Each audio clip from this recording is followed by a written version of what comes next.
Okay, recording in progress. This is Michael Smith with Religion Unplugged, and we're talking with Dan Shoemaker, president of Reciprocal Ministries International in Florida. And I want to ask you, Dan, about your ministry. Tell us in a few words what is Reciprocal Ministries International? Well, Reciprocal Ministries International, or RMI as we're better known, is an agency that focuses on what we call C3 partnerships, cross-cultural church-to-church partnerships. So we engage a U.S. church here with a Haitian church and through that church into their community. And we provide that partnership with what we call holistic engagement together through enabling them to be involved in evangelism, discipleship, social compassion, education, and community development.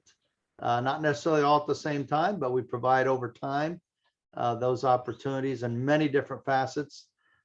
We provide a lot of touch points for your church members to be a part of as they relate to the Haitian church, or even if they can't go on a team, there's many things they can do to be a partner in helping that Haitian church and that community in many different ways. So we have 35 partnerships ongoing right now, enabling all kinds of ministries throughout South Haiti. That's the only place we work right now is in South Haiti. You've been working in Haiti for more than 3 decades, and you have approximately 45 staff members, mostly Haitian nationals. And have you had any violence, kidnappings in your experience? At this point, we're very thankful to be able to say we have not had any issues in that realm. For the most part, we've been very fortunate there. God's been protecting us. Now, most of our ministry is in South Haiti, in the rural areas, and that's areas that are much less security oriented, and a lot less problems with security, a lot less problems with gangs. The focus of often these kinds of things, kidnappings and all, are in the capital city, Port-au-Prince. Port-au-Prince. Our base of operations is 100 miles or more from that. So we're kind of insulated and haven't had much problem with that overall. So we're thankful.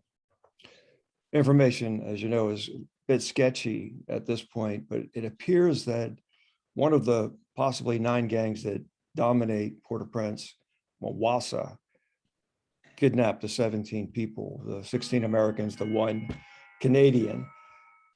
What do you think the gang members want from these people or from the ministry? Yeah, well, the normal realm is money. They're looking for ransom. They saw a easy target, in a sense, a busload of missionaries or mission team members, and going through their area. That particular gang is noted for kidnapping. They kind of rule the northern section of Port-au-Prince, is my understanding, up in the Quadribuque area, which is where all this took place. And they are looking for money for them. There's very little other that they would get out of this is money. So yeah, in fact, I do know there's negotiations going on right now for their release, and it's financially oriented. And it could be as much as $17 million. That's the typical rate that they would ask. They always ask. I'm told they start at $1 million and then they can work their way down, but they're always kind of going for the big bucks. And have you heard, we know of 5 priests were abducted this year, 2 nuns, and it could be as many as 400, according to the U.S. State Department, people abducted since January. Any sense how many people have been abducted in Port-au-Prince particularly? Well, I'm sure those numbers are correct, and probably much more. Many Haitian families wouldn't report this, or they would have been threatened not to report it.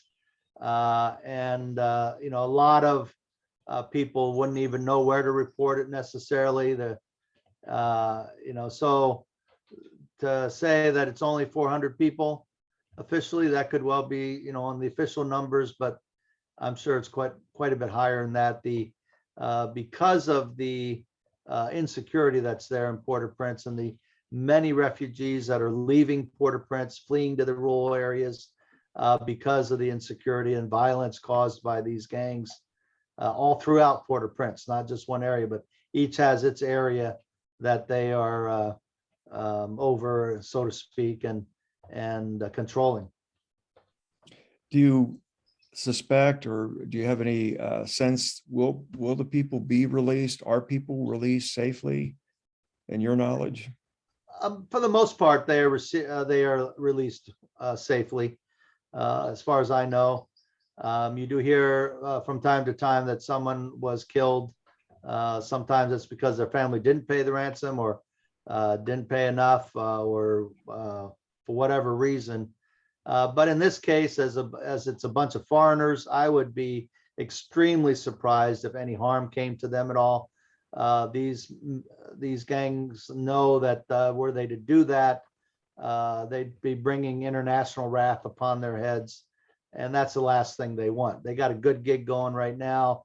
There's no opposition to them. The Haitian police are outgunned, outmanned, and simply can't respond to the gangs themselves. So to bring down international wrath would not be a wise move on their part. So, but again, evil is evil, and you never know what will transpire. And so they need a lot of prayer. In a word or two, is there anything that the audience for Religion Unplugged could do? The main thing is pray right now. Pray for their safety.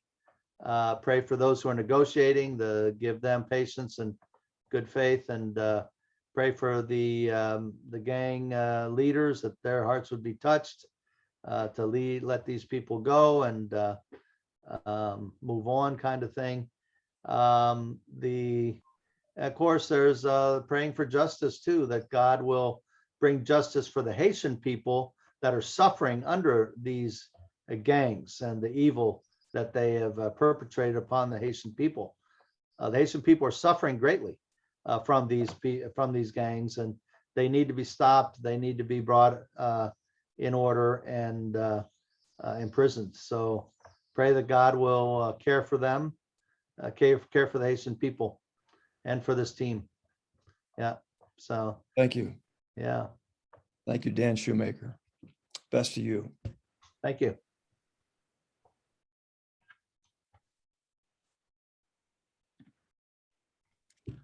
I stopped mine.